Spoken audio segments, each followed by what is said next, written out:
And welcome back to the GCSunscast. The season is over. It is officially the silly season. If you're a Suns fan, finals don't exist. It's only this time of the year, the time where we build hope, the silly season. So joining me this week is Tom. Thanks for coming back, Tom. Yeah, mate. Season's over. Time to have a break. I guess we can always watch what the with a bit of jealousy what the other clubs are doing. But then again, no one's playing this weekend, so be an interesting one. But one of those sad things. A few people say that it seems like this is the most exciting time of the year for the Suns because we work out who we're going to bloody get rid of and who we might be bringing in. So I guess that's what we're going to do for the next half hour. It is. It's the time of the year where Suns fans start to build hope again and dream of better things for next year. So before we go jumping into delistings and trades, let's just have a quick recap over the season that was 2018. So it was a tumultuous year at the start because of the Commonwealth Games, and we travelled around quite a bit. I think we went to 8 or 9 different places in the first 10 rounds. Yeah, that travel schedule just knocked us around. Something shocking, didn't it? Yeah, travelling everywhere from Cairns to Ballarat, China, Perth. So it was a real world tour. I actually saw a stat this week, and West Coast and Freo actually took us over for frequent flying miles. So this is a normal year for them. Probably explains why Fremantle's so rubbish on the road and West Coast isn't exactly a world beater on the road.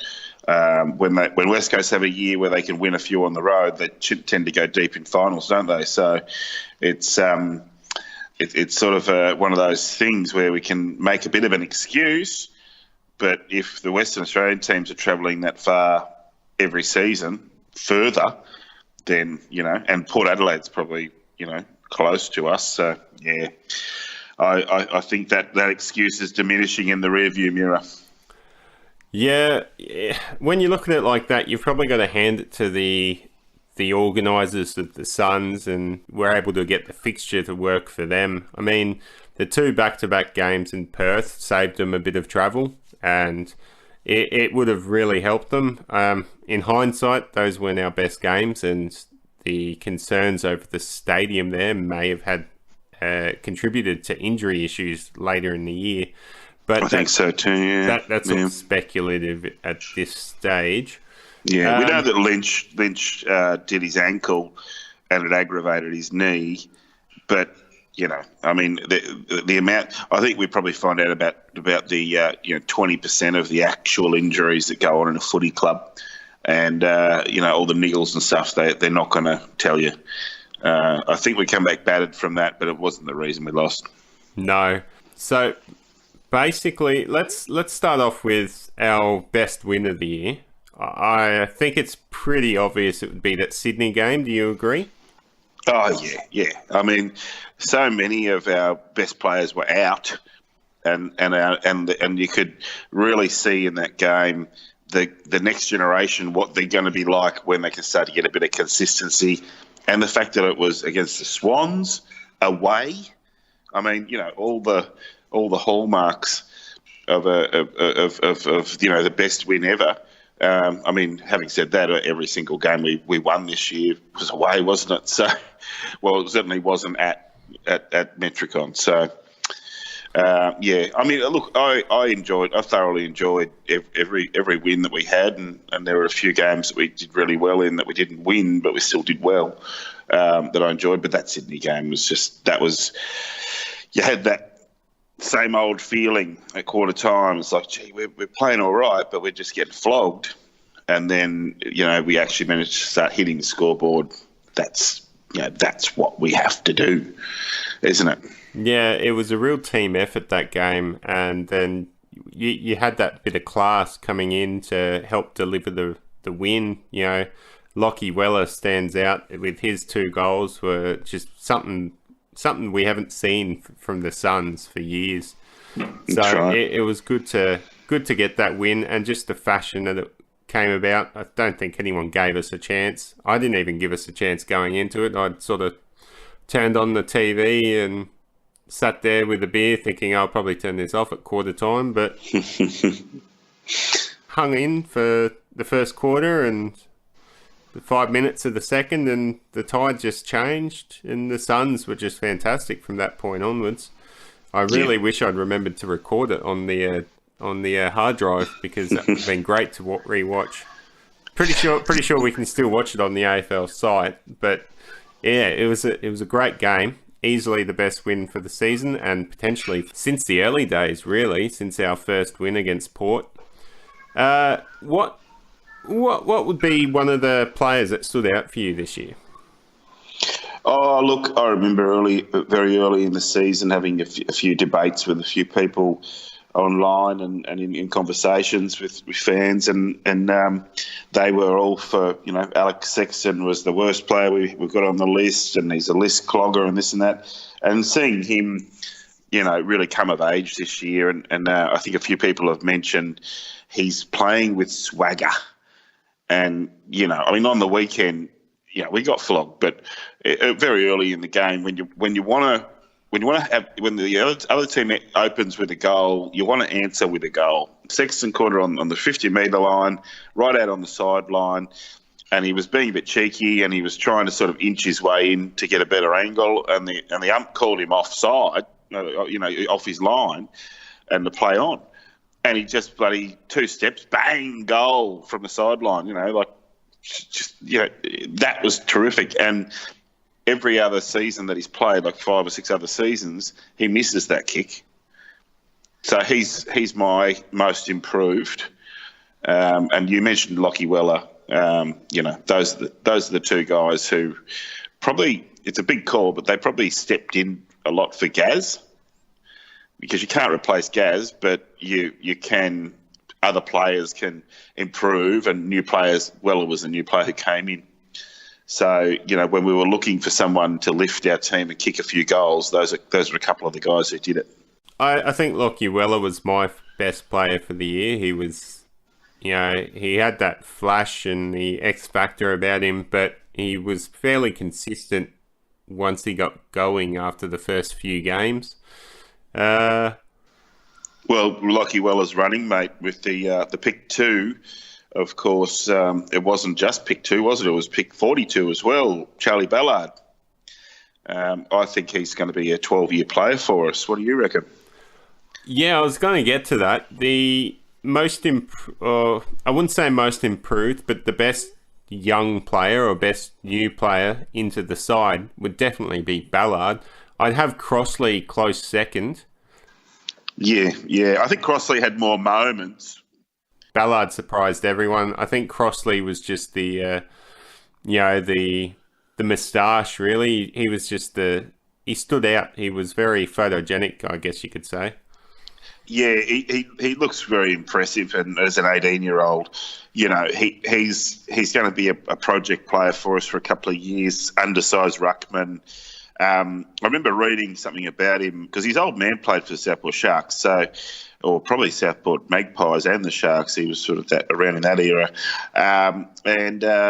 he in the article it said that his old man made sure that he let him know that you're not going to be 2 metres plus, so you're going to have to play with extra aggression.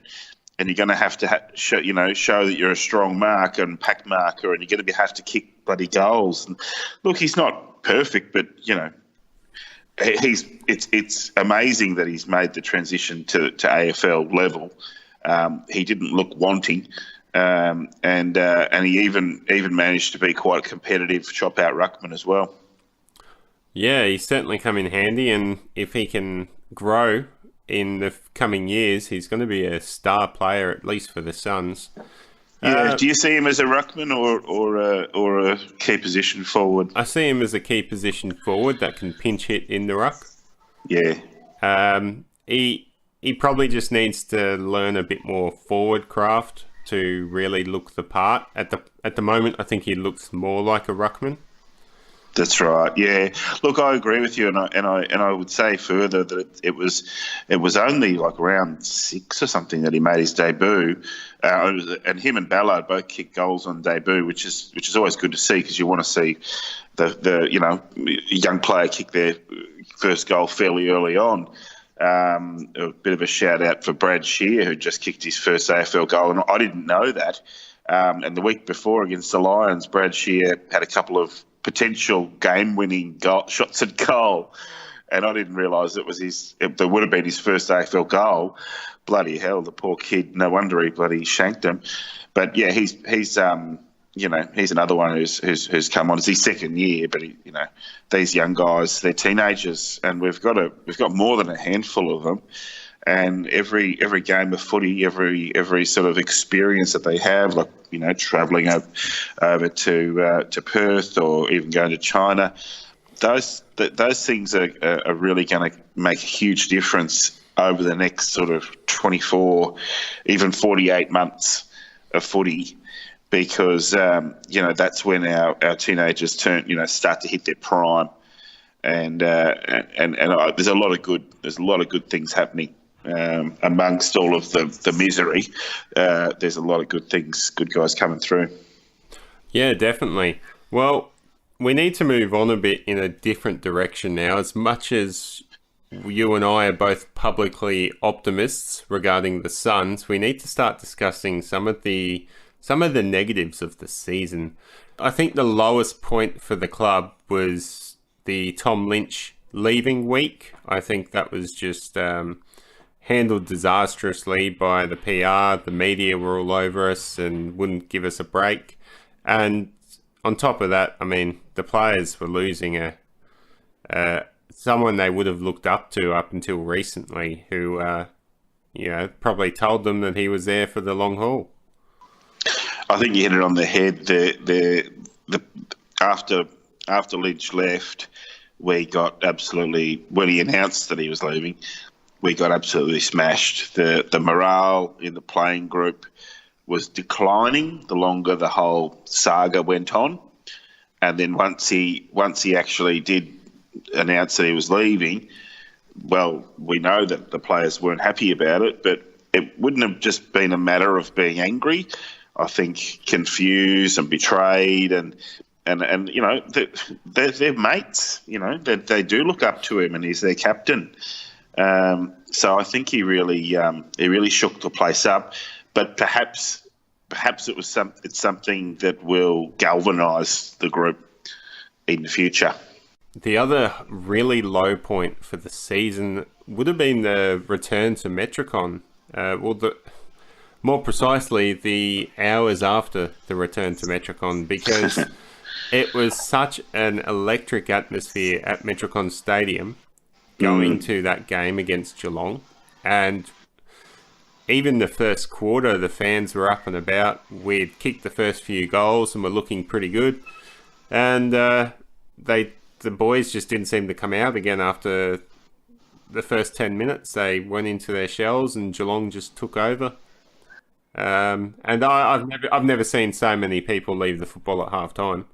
It was bizarre, wasn't it? And as you say, it's one thing to just not turn up for a game. It's a completely different thing to actually be up and about, and then just suddenly, just in so many ways, have your game broken down.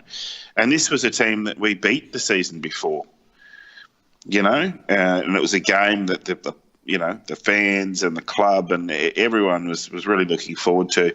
You're right to say it was a low light, because there seems to always sort of be a bit of there were other games that we lost where it was a narrow loss, where we tried hard, and there were other games that we lost that were home games that we had to play overseas or across the other side of the country. There's always sort of a reason why we could possibly come back, but at that moment, you realise our season was done.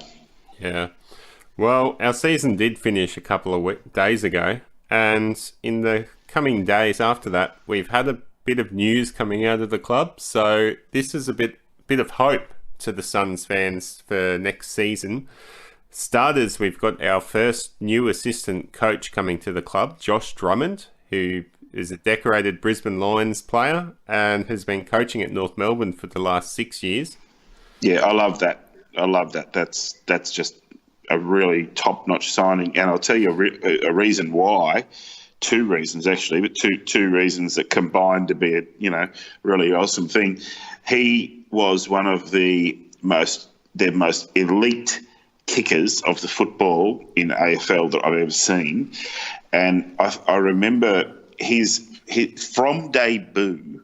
He was doing the kick-ins from behinds, and he hit 71 out of 72 targets in his first handful of AFL games from kick-ins, and they were all long kick-ins.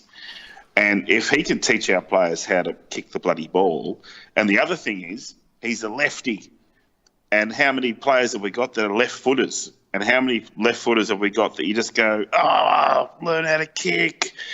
If he can, help out guys like Sean Lemons to get over the yips, if he can sharpen up Sexton in front of goal, if he can teach guys how to connect with the ball, geez, and he's a defensive coach.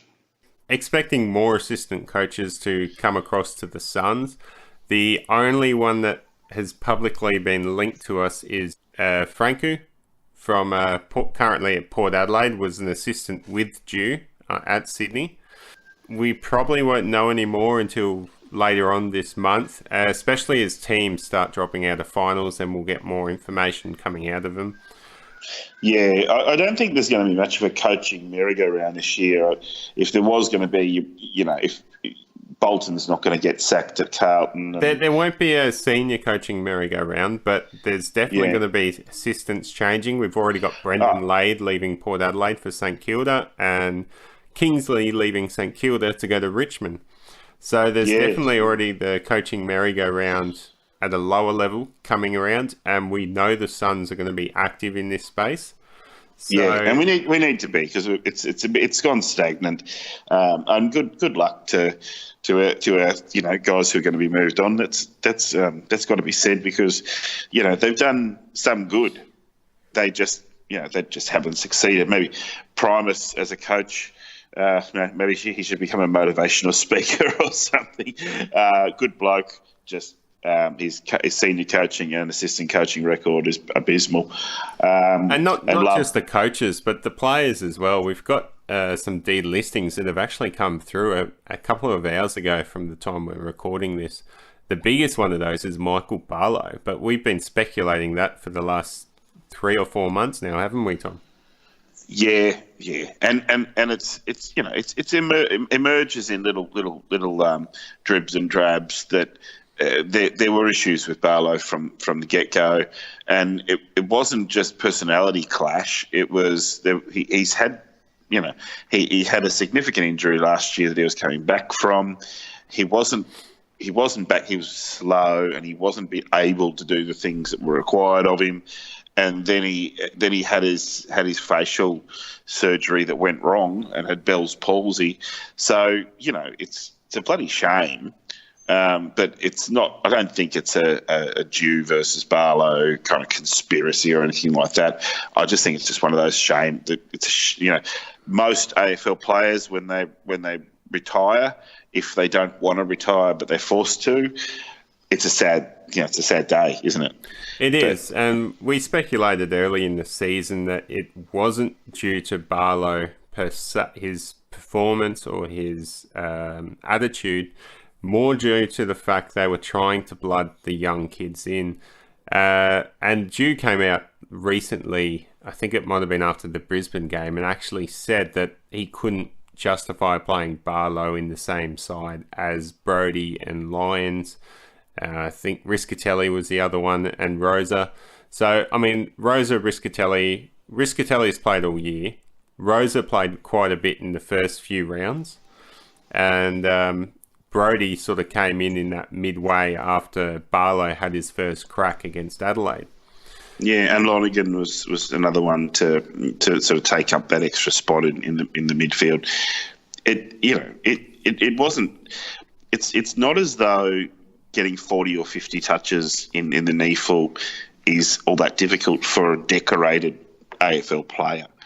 And everyone thought he was setting the games on fire, but he was just getting a lot of the ball. The young guys were all like, "Oh crap, Barlow's hand passed it to me. I better hand pass it back because he's asking for it," And it was Barlow playing in the NEFL was really good for the development of our players, and having him at the club for a couple of years has been really good. But he's had it, and it's just a sad thing. No other AFL team will take him on. I hope he finds if he wants to actually play the game of football, I hope he finds a club that wants to take him on in that regard. But yeah, he's not going to be playing. Yeah, judging by the tweet he put out this afternoon, it looks like he's saying goodbye to the Suns altogether. So I don't think we'll see him as a assistant or anything. We also had a couple of rookies delisted. We've got Willis, Jasker, and Spencer all getting the chop. So the only surprising one there is probably Spencer. He had a couple of good games, looked all right throughout the last few years, but I think Gold Coast have just decided that he's not really going to get much better than what he can. Yeah, I'm disappointed for him because I think it might be the first time we've gotten rid of a rookie. Sorry, I'll clarify that. First time we've gotten rid of an academy rookie. And so for our academy program, to be so successful on paper, that we're getting all these guys into the team and playing senior footy, it's just unfortunate that he's sort of the first one to go through the turnstile. It is. It's Spencer was one of those blokes that we did think would be around, especially with rumours floating around of May and Thompson being shown the door or untraded. But I think it is hard to say goodbye to a Gold Coaster, considering the team's supposed to be priding itself on bringing Gold Coasters into the side. To let one go is a bit sad, but we all acknowledge that list spots are at a premium at the Suns, and we need to start making some list cuts because we've got a very, very solid draft hand, and we do need to get some senior bodies in as well, whether that's rejects from other AFL clubs, good solid players from lower tier competitions, or senior players from other AFL clubs.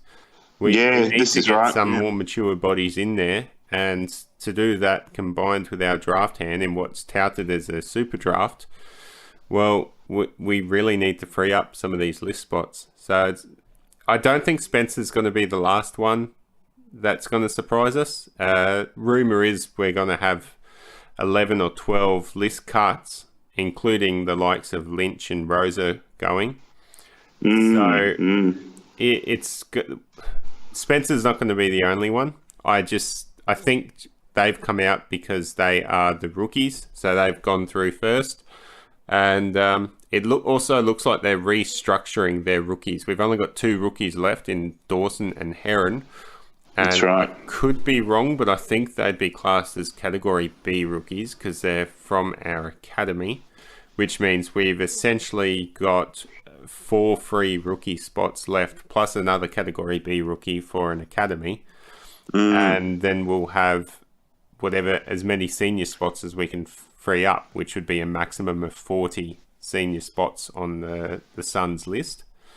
So well, this is the thing, isn't it? If there's 6 guys gone, and now Lynch, Barlow, and Rosa did previously occupied the senior list spots.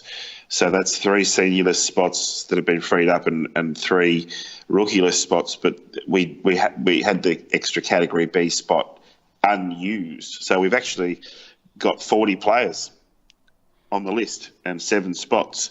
So Darcy McPherson goes up off the rookie list.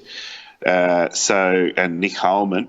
So, as you say, Dawson and Heron left on the rookie list. So you can have between 7 and 9 rookie players and between 38 and 40 senior listed players. So, the fact that we've got 37 guys on our senior list right now, and maybe 5 or 6 of those guys have got to be either delisted or traded.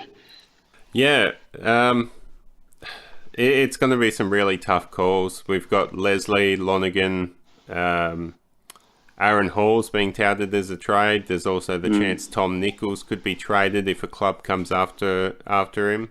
There's quite a few clubs looking for ruckman. So, yeah, we could even see Collar Jasny go. I know he's a bit of a favourite at the club, but if the club is serious about making cuts, then they might have to let go some of these players that we just sort of thought would be best 22 or close to it. Well, look, Lonergan, Collar Jasny and Leslie are all first-round draft picks.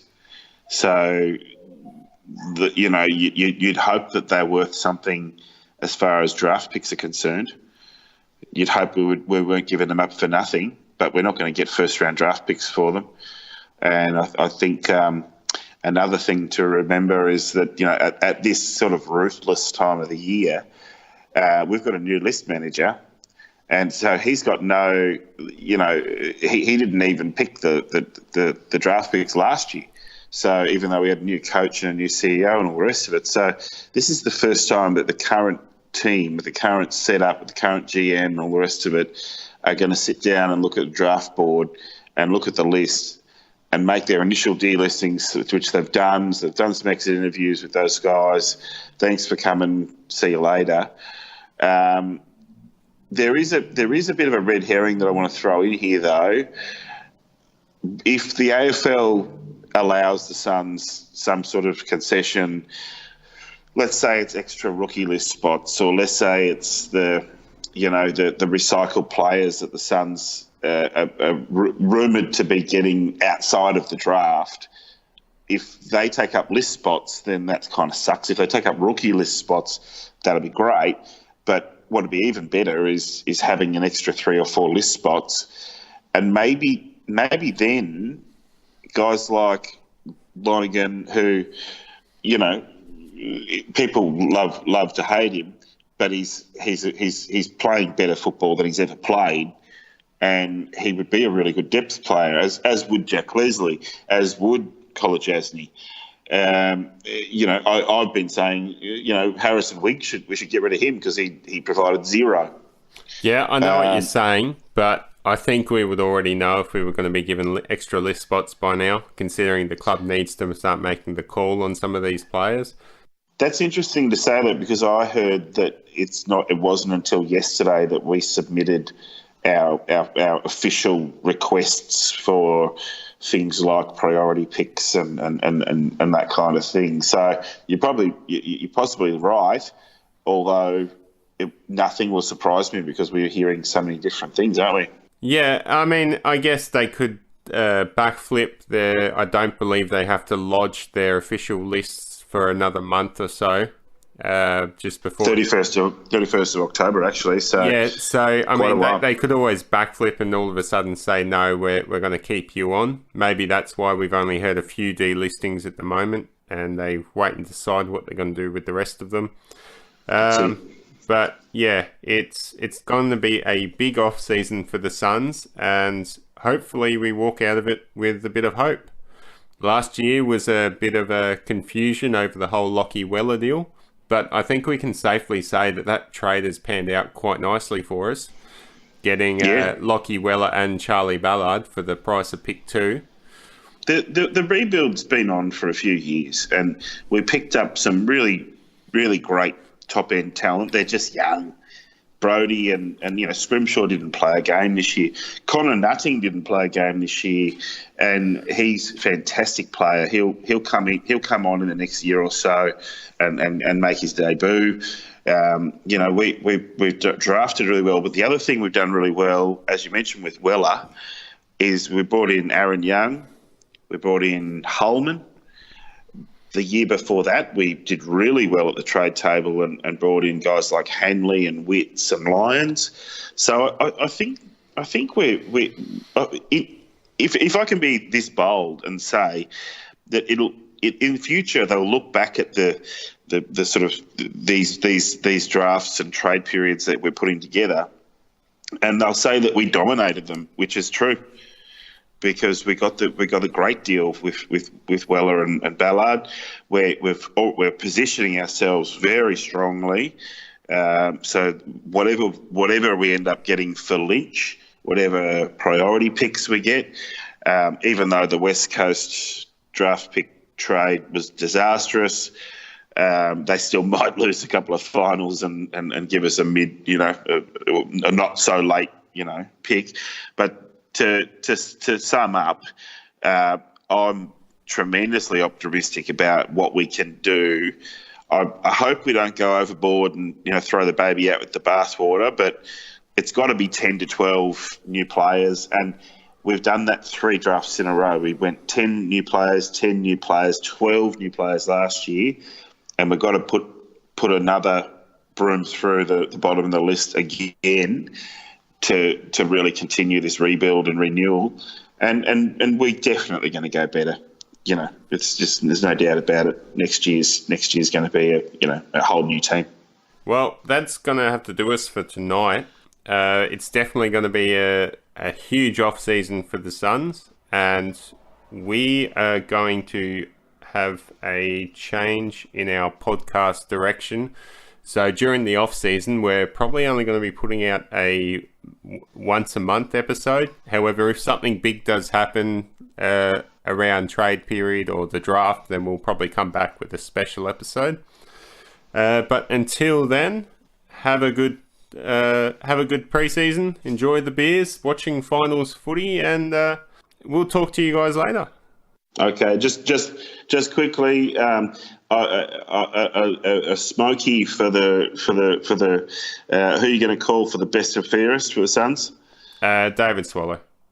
I'm going to go for Tukey Miller. So we'll see who's right and who's wrong, and it'll probably end up being someone that we would never even thought of. So it's been a great season, and we'll come back and have a chat about the trade and draft period in a few weeks, eh? Yeah, definitely. So thanks for joining us, all these Suns fans tuning in every week. It's been a real pleasure putting this out for you all. And we will be back just at this stage. I don't know when, but we will be back. Stay tuned. All right. Go Suns. Thanks for listening to another episode of the GCSunscast. If you like what you hear, please get involved in our small community over on bigfooty.com on the Gold Coast board. Chat with myself, Sunners, and Tom, 17er, as well as dozens of other Gold Coast fans. You can reach me on Facebook or Twitter at 32bitshane, or email me 32bitshane@gmail.com with any queries. Leave a comment or review on iTunes and SoundCloud, or a donation on Patreon. Just search GC Sunscast. Donations are in US dollars and will go towards reliable tech and hosting the podcast, so listeners have access to our earlier episodes. Thanks again. Go Suns!